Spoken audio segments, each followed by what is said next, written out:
Vamos falar mais um pouco de transporte coletivo? O norte da ilha, a região mais populosa da cidade. Foi a região, obviamente, mais afetada por essa paralisação. A Kelly Borges agora é quem vem ao vivo para trazer mais detalhes, também para entrevistar o pessoal da secretaria responsável que comanda, né, o transporte público por aqui. Oi, Kelly. Oi, Polito. Oi para todos. Pois é, eu estive hoje de manhã ali na região norte. Dezenas de passageiros estavam aguardando, principalmente no terminal de Canasvieiras. Alguns conseguiram chegar ali a pé, outros porque moravam mais próximo, mas mesmo assim me relataram 20 minutos, 30 minutos de caminhada. Alguns conseguiram carona, mas a maioria não conseguia chegar no seu destino final de trabalho ou de estudo, porque não havia nenhuma circulação de ônibus na região norte nessa manhã. E isso prevaleceu até às 10h30, quando depois foi comunicado que os ônibus estariam novamente operando naquela região, principalmente para trazer os passageiros aqui para a região central da cidade.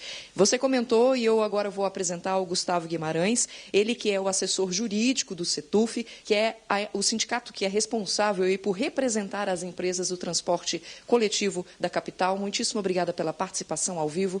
Primeiramente, eu gostaria de saber do senhor qual a situação nesse momento. Bom dia a todos. Bom, nós temos uma situação um tanto quanto indefinida do ponto de vista jurídico, tá? Em função das propostas que foram trocadas entre as duas entidades. E para a população também é um momento de indefinição, porque essas paralisações que o Sindicato Laboral tem feito, elas não estão programadas, nós não temos esse cronograma. Existe uma previsão de que haja uma nova paralisação no final da tarde e talvez amanhã de manhã também. Por histórico, nós sabemos que essas paralisações devem sempre ocorrer nos momentos de maior pico de volume, que é o período da manhã e o período do final da tarde. Hoje, enquanto eu estava no norte da ilha, muitas pessoas me falaram, nós não sabíamos da possibilidade dessa paralisação.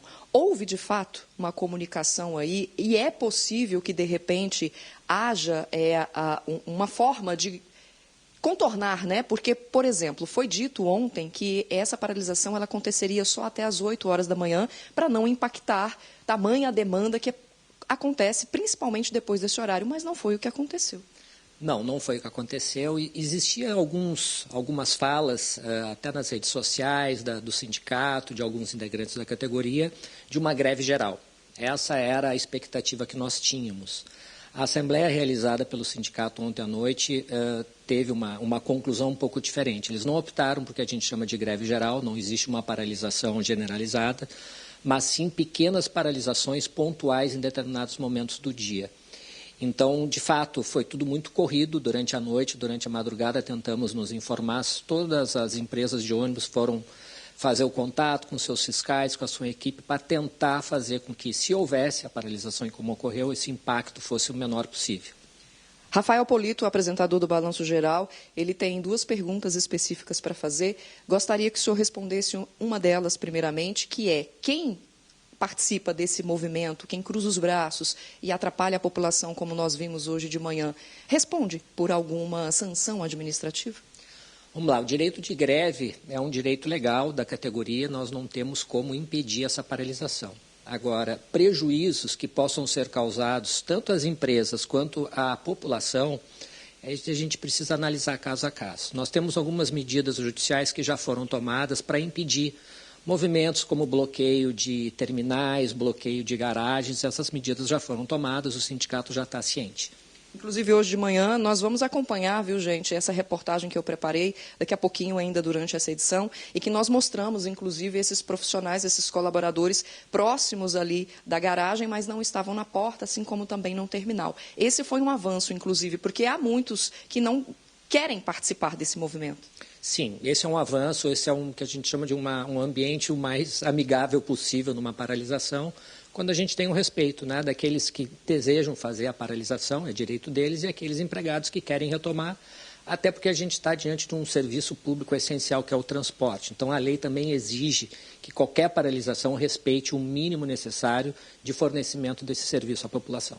Gustavo, a negociação entre vocês atenderam os pedidos do sindicato, no caso, que representa esses profissionais? A pauta inicial que foi enviada ao CETUF, ela foi integralmente atendida. Depois de enviada essa pauta com aceite para a Assembleia Geral, a proposta foi recusada e houve uma alteração nesse processo. É isso que nos causou um certo espanto esse ano, porque não é normal isso acontecer. Muitíssimo obrigada pelos esclarecimentos. A gente, é claro, vai continuar falando sobre esse assunto. Volto a convidar vocês para daqui a pouquinho assistir essa reportagem para mostrar como é que foi o impacto na região norte aqui da ilha. Volto contigo, Polito. Valeu, Kelly Borges, com informações ao vivo. Um abraço do Gustavo, Kelly, por mim. Situação difícil, né? Para todo mundo.